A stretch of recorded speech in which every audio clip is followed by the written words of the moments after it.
Nakasuot ng kulay itim si Zoe at nasita siya ni Annalyn. Bakit siya nakaitim? Hindi pa naman patay ang lolo nila. Nagtalo sila sa suot ni Zoe. Sinabi ni Annalyn na magsuserve sila pero sabi ni Zoe, andito siya, hindi para magserve. Pinaalala ni Annalyn na mga apo sila ni Lolo Pepe at may obligasyon sila na asikasuhin ang mga bisita nila. Umiwas muna si Zoe sa mga kaibigan ni Annalyn dahil naasar siya sa mga biro nila. Samantala napansin ni Doc Joy na parang hindi okay si Zoe. Sabi ni Zoe, my lolo is fighting for his life and yung mga tao, imbes na damayan ako, they're mocking me. So do you think I'm okay? Sabi ni Joy, Zoe, I'm your friend. Wag naman pati ako ay tatarayan mo. Nagsorry si Zoe. Gusto na muna niyang mapag-isa. Sabi ni Joy, tawagin na lang siya kung kailangan siya ni Zoe. Umalis muna si Joy at nag-iisa si Zoe. Naupo si Zoe at hinipo ang ulo. Parang nahihilo siya hanggang may narinig siyang boses na tinatawag ang pangalan niya. Paulit-ulit niyang naririnig ang pangalan niya. Nakaboses ng lolo niya.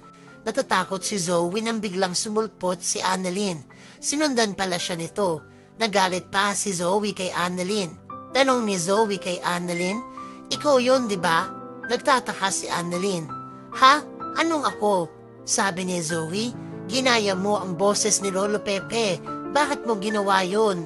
Ha? Tinatakot mo ko. Bakit mo ginawa yun? Hawak ni Zoe ang braso ni Annalyn. Nagtataka si Annalyn. Umalma na siya. Inalis niya ang pagkakahawak sa kanya ni Zoe at tinawag ang pangalan niya. Natauhan si Zoe at nakatitig kay Annalyn. Zoe, anong nangyayari sa'yo? Mabuti pa magpahinga ka muna. Baka dala lang yan ang pag-iisip mo sa mga nangyari kay Lolo. Kung hindi man yan konsensya ay baka dahil pagod ka lang. Mamaya pa naman ang umpisa ng pagdarasal. Pwede ka pa magpahinga. Umalis muna sandali si Zoe. Samantala magkakausap sina Dr. Denise, Katie at Ray. Napag-usapan nila ang sitwasyon ni Don Pepe. Sabi ni Katie, maaaring maging katulad siya ni Doc RJ or mas malala ay magmistula siyang lantang gulay. Pero umaasa naman si Doc Ray na hindi ito mangyayari. Kaya nga sila lahat narito para sa kanya at pinagdarasal siya. Sa kabilang banda, nakausap ni Lynette si RJ. Kinomfort niya ito habang naghihintay sila sa pag-uumpisa ng prayer vigil.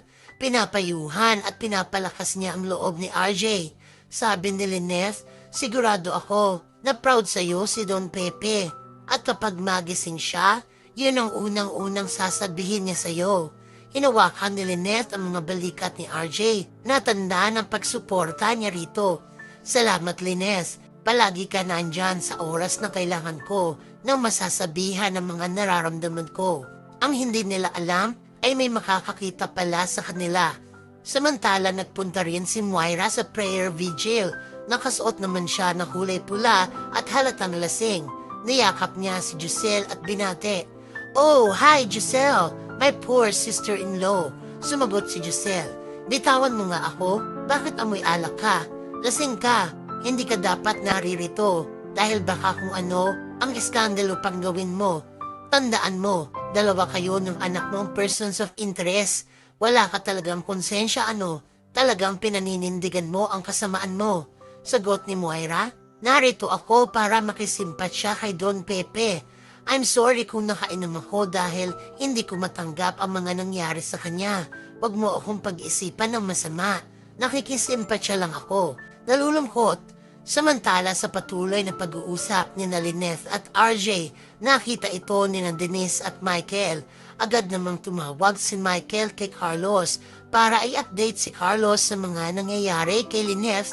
Sinumbong niya, i-update lang kita. Nakita namin magkausap kanina sina best friend at saka si Lynette. Nagyakapan pa nga sila. Nagtataka naman si Denise. Bakit mo sinusumbong sina Lynette at Doc RJ? Sagot ni Michael, hindi naman pagsusumbong ang tawag doon. Ikinukwento ko lang na magkausap sina Lynette at RJ. Wala naman sigurong masama. Hindi naman ganoon si Carlos para magselos agad sa dalawa. Hindi naman kumibo si Denise. At yan ang mga pakakaabangan natin sa abot kamay na pangarap.